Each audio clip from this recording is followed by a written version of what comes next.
Welcome to the show. It's me, Emoji C. Enjoy. Curtis is going to make a tuna melt for you. Then we're going to do a All right, blast ingredients from for the past. tuna melt. Enjoy. Tuna, of course. Bon I appetit. just want to make a salmon melt. Mayo, an onion. I've got sweet relish, a little bit of mustard. French's mustard is what I use. Of course, we got to add cheese. Your favorite cheese will work. Salt, pepper. Lisa loves that Dave's Killer Bread. Butter. And here's my secret ingredient, a tomato. Let's get to the kitchen. And of course, to make a tuna melt, you have to make tuna salad. And we'll just empty all our tuna into the container. And I like to use, according to how much I want to make, maybe a quarter of a large onion, and just dice it fine. I love watching my what I call Charlie Chaplin mode. You can never add too much or too little onion. It's one of those things that just kind of works. I like the sweet relish, and then about 2.5 to 3 tablespoons of mayo, and about a big tablespoon of mustard. Just blend everything well. Make sure it gets all mixed in there, and then check for your salt and pepper content. Just a little taste like that, and we are good to go.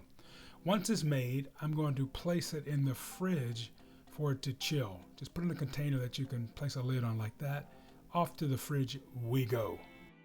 Now, the next part is making that toast. I have these 2 loaves of Dave's Killer Bread. However, I've got some in the freezer that I'm going to use before breaking to the new bags. Also, when making toast or a sandwich like this, I like the frozen bread because it is much easier to spread the butter on. Also, once you put it in the toaster, and you'll see me using a toaster oven a little later, so it's nice frozen pieces, it really holds its shape better, and believe it or not, the bread stays moist. Also, now, I don't like to waste anything. Lisa does not like the end pieces. However, I love the end pieces. Now, I'm going to flip it over, though, and use that backside when we go to the toaster, okay? Let's make some toast. Now, we're not going to make just any toast. We're going to make cheesy toast, a la our tuna melt. You see how easy that butter spreads on that frozen bread? I'm using that backside there. Just add our cheese, and you want to just really spread it out so it truly covers that. I left some. All right. I love making this my toast in the toaster oven like this. Just place them in, and toast them as light or as dark as you like. I like them a little on the darker side. Now, while the bread is toasting, I've got my griddle, and I'm using the flat side here. We're gonna place it on our stove top. Well, I thought we would, and I guess Curtis just moved it away. There we go. Let's turn a burner on, and we'll place our griddle on here. Get it nice and hot. It's seasoned, of course. The other side I use for making burgers, and we're gonna go get our toast. Toast is looking good there. Let's pull it out. Oh, how you like my fancy oven mitten there? Anyway, Mom and Dad's making melts, tuna melts, patty melts are great with the kids. What I did is made the toast. I like to add those tomato slices on the bottom of the, underneath the tuna. And I really add too much tuna. However, you'll love it when you taste it. Then we add another slice of tomato on top. We're gonna go to our griddle and let's get going. Moms, dads, this is gonna be a lot of fun with the kids. We're gonna add the butter to the griddle, put our sandwiches together, and you see those grill marks on the back, and here we go. We just take and press. I've got my sandwich presses there, or bacon press, whatever you want to press down, and just squish those sandwiches down. We're gonna flip them over, and you see the little burnt marks, well, I shouldn't say burnt, they're char marks. Looks so beautiful. We are ready to eat. All right, here are 2 sandwiches. Now, that's the one with that end piece, which I will eat. Lisa's have to be a little more pretty. Just slice through them. And everyone loves stacked food. I shouldn't say everyone, however, most people like stacked food. And that's how it's done most in restaurants. We'll stack it just to give it to uplift the food. I love serving my tuna melts with potato chips or home fries. However, Here we just have a nice naked tuna melt. These are just so good and good for you. All right, buon appetito.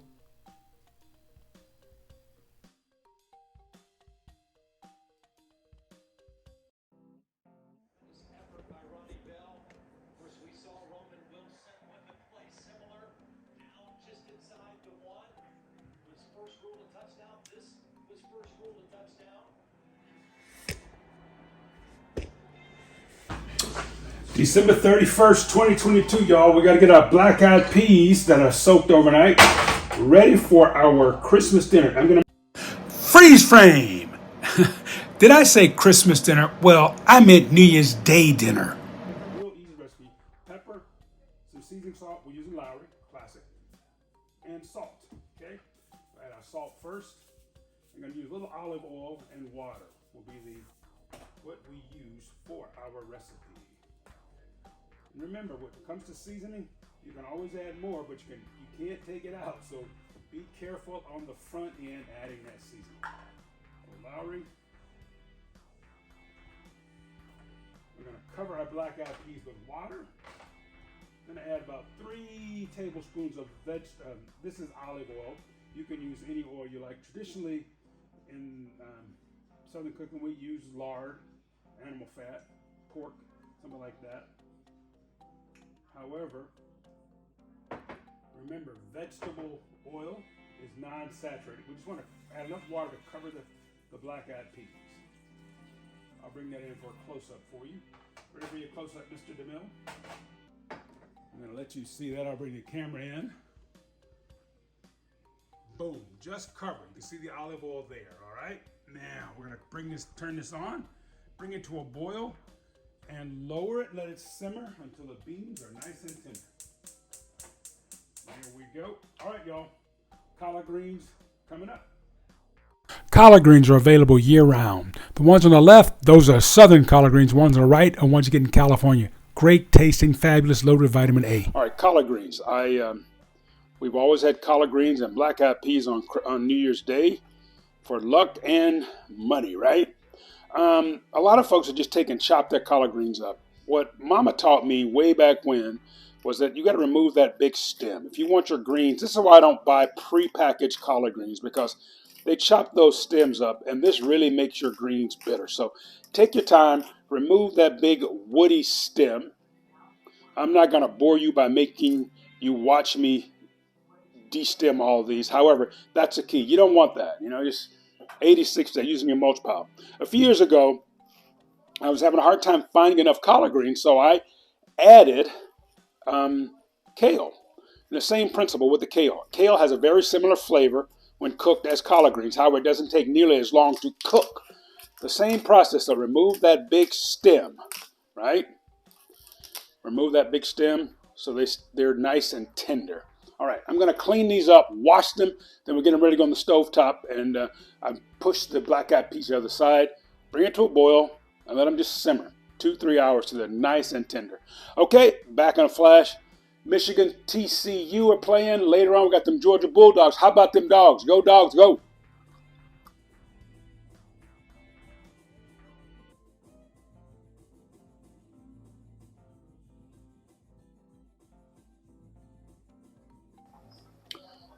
The black-eyed peas have started to boil, and I'm going to let them rapidly boil for about 5 to 10 minutes. Then we'll lower it and allow it to simmer until they're nice and tender.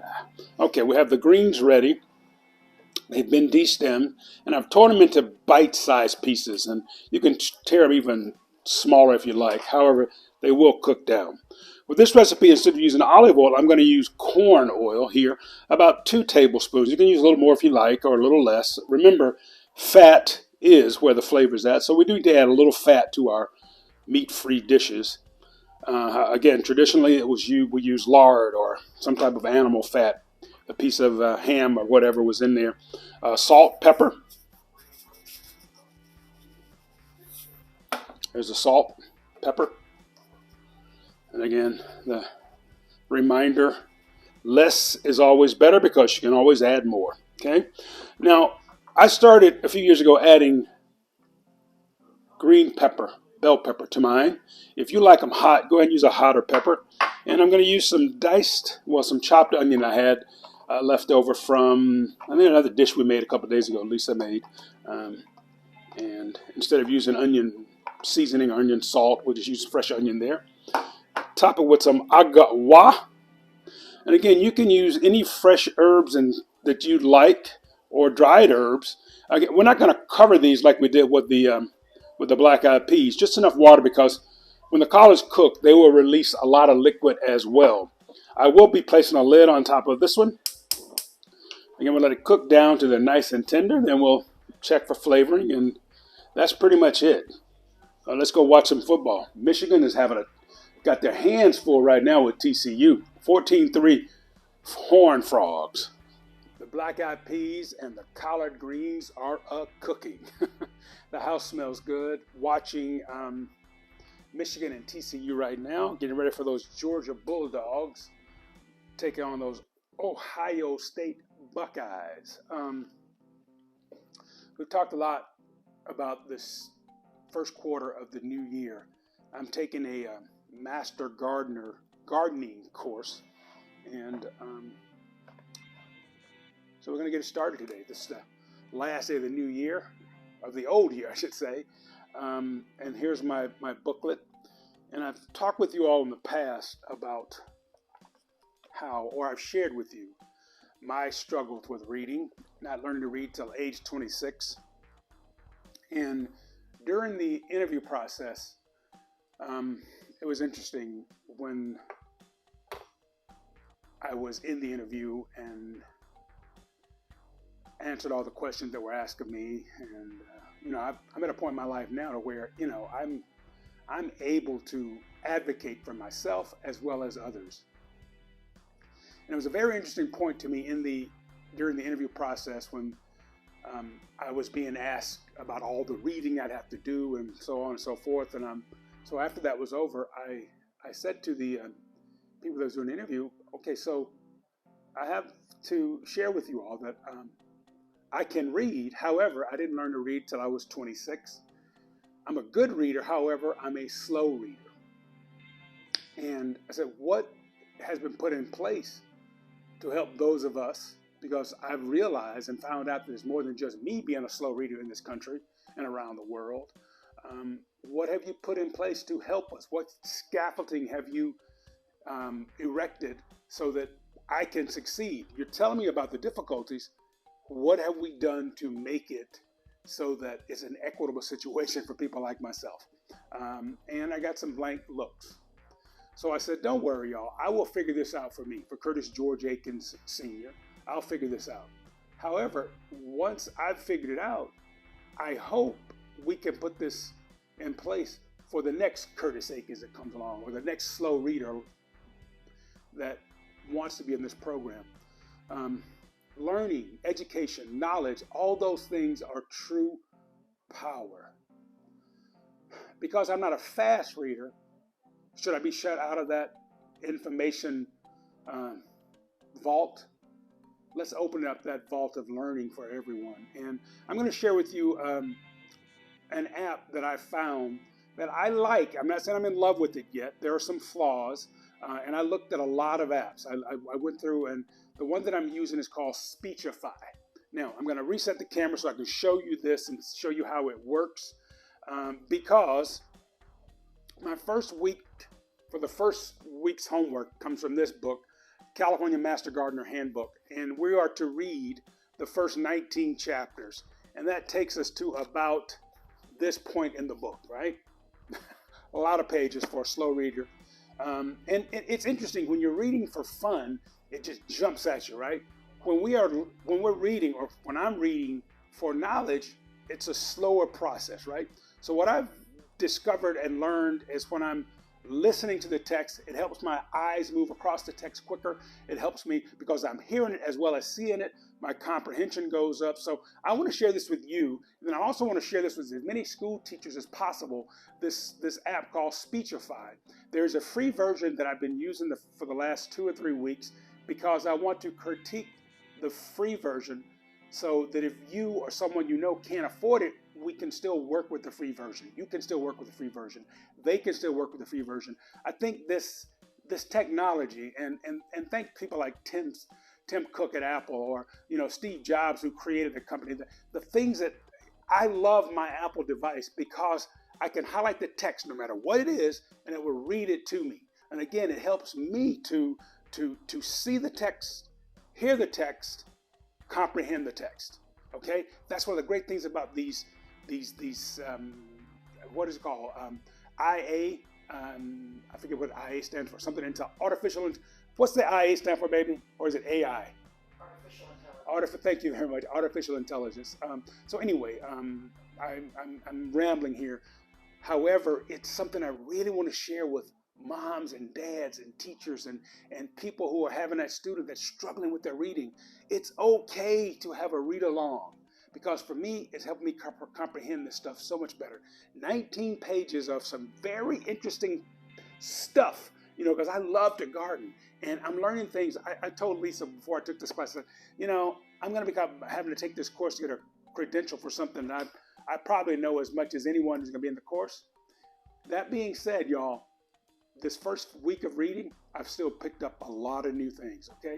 All right, let me reset the camera, show you the Speechify, and then we'll start setting up this first quarter of the year. The first 4 months of the show are going to be about this class. I'm going to share with you what I learned, and we're going to go to work. Peace. Back in a second with this Speechify app. All right. Well, that first semifinal game between Michigan and TCU is a pretty good football game suddenly. TCU just scored again. This is the Speechify app. And if you're not sure how to do this on your smartphone, now I use the Apple stuff because my sweetheart is an Apple person. Just go to the App Store right here, and I'm sure it's the same on other devices. And I believe you can also get this for your computer and or laptop. So just go to the App Store, and what I'll do is, because I'm not the world's greatest speller, I'll just say Speechify. Comes up, Speechify text, boom, boom, boom. All right, and there should be a free one. So we'll type in free. F-R-E-E. Did I spell that correct? Yes, I did. Search. There it is. Now, I already have it, so it's in mine already, so I can either update it, and I'm not sure if they have an updated for the free version, so maybe I shouldn't mess with that. Just going to update my software. All right, so we've got the Speechify app updated and open, and insects. That's what we're doing here. Scales, whiteflies, and then you can just ants, read along with it. Now there are some problems with the free app, and I'm going to show you those videos in a minute or two. So I'm going to finish this first homework assignment using the free version. All right, so there's our Speechify app. You just click it to open up. These are chapters that I've scanned in. House plants, safe, sustainable. All these are chapters, that first 19 chapters I have to read. How do we get there? Once you're on this screen, you hit the plus sign. However, I found it's easier to do it on my iPhone. And the documents, once they're scanned in, they will go to, because it's cloud driven, I believe that's the term. You can use it on all your devices. So I'm lowering it down so we can see the picture of me recording or taking text in, okay? That's my iPhone. Forgive me for the shaking there. So we tap the plus sign right there. Insects. Whoops, it wants to read it to me. So we're gonna go here. Oops. Hit the plus sign. See where it says scan or take a picture. I'm gonna press scan.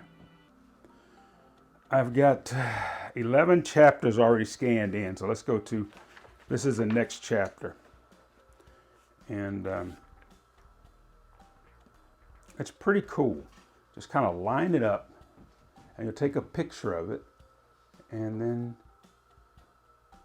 Speechify, press the Speechify takes it in. Once you get the chapter or as many pages as you want, I'm going to just do 2 now for demonstration purposes. Press the ahead button. You see, say press done. Now it is formulating the picture into readable text. There we go. Landscape plants. Donald Hodel and Dennis Pittinger. Selection of landscape plants 304. Selecting plants in the nursery 308. Planting 300. Just pause it there. Okay? That's how simple it is to get it in there. Just take your time though and work the photographs so you can get a good picture of all the text. Now, reading is hard. Hey friends, Listening the free version is does with work. Speechify. However, every 15 to 20 minutes, Ultra fast reach, advertising. the ability to trying save get us content to across all your upgrade devices. premium And oh yeah, version. There Snoop seems to Dogg. be some Yo, benefits. Snoop Dogg Free Double unlimited G, storage, and I'm stuff excited like you that. picked me to bring life to the However, words every on your 15 screen. minutes, Download Snoop, Speechify I love you, Premium bro, today but for don't jump in ad-free, every 15 unlimited minutes. Make it storage like once an hour. experience. Peace out. The Speechify app. I do recommend it. The free version has some bugs in it. However, be patient. You can work through it. I did. I'm going to be upgrading to the premium version to see if it's worth it. Remember, knowledge is power. Learning is a way to get that knowledge. Reading helps us in that learning process. So if apps like Speechify help me, I'm going to go for it. Moms, dads, teachers, let's do whatever we can to help kids get that knowledge. Okay, y'all, I've got some reading to do because I want to get that knowledge. Spread love. Hey, I'm Curtis and welcome to the show. Today I'm in Petaluma, California at a beautiful spot. This is called Petaluma Bounty Farm. The Bounty Farm at the Stonich site, an educational farm dedicated to sustainable agriculture and healthy Petaluma food system. This land was generously donated to Petaluma Bounty for 5 years by Gottfried Stonich and family, and we are extremely grateful. Welcome to the Bounty Farm. And I look forward to sharing this place and the wonderful human beings that work here on this episode and hopefully in future episodes of the Curtis Aikens Show. So let's meet the folks that run this place. Trick, right? Did I say that correct? You said it correct. And Trick, tell me about you and being here in Petaluma. So I actually just moved here 3 or 4 months ago from Philadelphia. 3 years? 3 Months. years? 3 months. Okay. Whew. And I was looking for a farm manager position in the Bay Area just because it's kind of perfect weather, perfect for farming. I was doing urban farming in Philly, and I was looking for something kind of in the city, and Petaluma Bounty is an urban farm. It's a little less urban than Philly, but it's still surrounded by the city and really cool folks. So I love that. Okay, quick question now. Here in the Bay Area, we don't like when people say Frisco. okay. However, Philly, it's cool, right? Oh, Philly? Like saying Philly? Yeah. Oh, everyone says Philly. Everybody says You Philly, don't say right? Philadelphia. Oh, That's gotcha. a mouthful. That's my other question comes to mind quickly before we get back to the farming is tell us about cheesesteaks. Is that something, or are you vegetarian, or do you have... I am vegetarian, but when I was there, my cheat was always a cheesesteak. And the secret is you have to go to a corner store because you'll get a $5 cheesesteak that's huge. And if you go to Geno's or whatever, you're going to get that same cheesesteak for like $15. Dang! Everyone, it's me, Curtis, with my new friend, Maria? Maria. Now, I love this garden, Maria. Can you tell me a little bit about this place that we're standing in? Yeah, so Petaluma Bounty has been here for like 10, 15 years. Wow, and okay. It's in partnership with the Petaluma People Services Center. Petaluma People's Service Services Center. Yes. That's a mouthful. It is a man. mouthful. Let's try that 5 times, jump up, turn around, and do it again. Okay, so how long have you been working with him, Maria? I started last Monday. So Really? We have a newbie on the scene. So far, Yes. what's your take? I love it. It's a ton Yeah? of fun. So tell me, it's Saturday, July. 2nd. Wow. I know. It's my dad's birthday. That's the only reason I know that. Happy birthday, Pops. What's his name? Dennis. Shout out to Dennis. Dennis the Menace. That's what we call him. Oh, I love it. I love it. Now, is he here in Petaluma? Or No, he's in Virginia. That's where I'm from. What part of Virginia? Southwest Virginia. And we like Blacksburg. Yes. Yeah. yes. everyone. And the third member of the crew, her name is? Rainy. Hey, Rainy. And what is this we're doing right here? Right now we are fertilizing the summer squash. Fertilizing the summer squash? Yeah. Okay. I will talk with you a little later, okay, Rainy? Nice to meet you. Thank you. They need volunteers. They need weed suppressants. So this straw that I'm sitting on, a good friend of mine donated it, and I'm so proud of them. So if you want to help your community, help those who are less fortunate than we, think about checking out the Petaluma Bounty Farm. PetalomaBounty.com. They're also on Facebook, Instagram. Did I say .com? It's .org. PetalomaBounty.org, O-R-G. And if you like seeing butterflies, there are a lot of them around here. All right, y'all, let's get to the show. Gonna meet these incredible human beings that work this farm. Peace, spread love. All right, Petalumians, we are setting out our drip tape. So with each row, we're putting 2 lines. We're gonna plant peppers here, and you can do 2 peppers on either side of the row all the way down. And I'm just making sure that they're nice and straight and that they're not gonna pop up. Luckily, these are new pieces of drip tape, so you don't have to worry too much about holes, which is a pleasure, but we do reuse our drip tape. This is just the field we set. These 4 or 5 beds will be peppers, and then eggplant, and then maybe potatoes. I haven't figured it out yet. But we got 1 bed done. So we have 1 field, 2 fields, and 3 fields left to go after that, so we could use your help.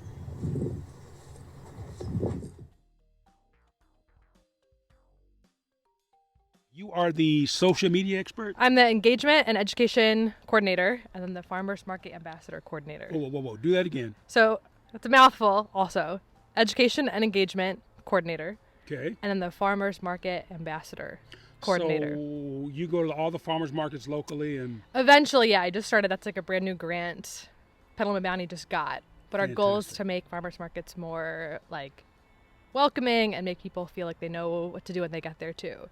So we're going to be in charge of hiring some ambassadors. That's jobs are to like welcome people, help them navigate. And if they have like CalFresh or what do you call them, food stamps? Yes. To know how to use those and make sure farmers all know how to accept them, so that it's called EBT now. Right? Yes, that's what it is. There's like 6 names. We kind of changed that name.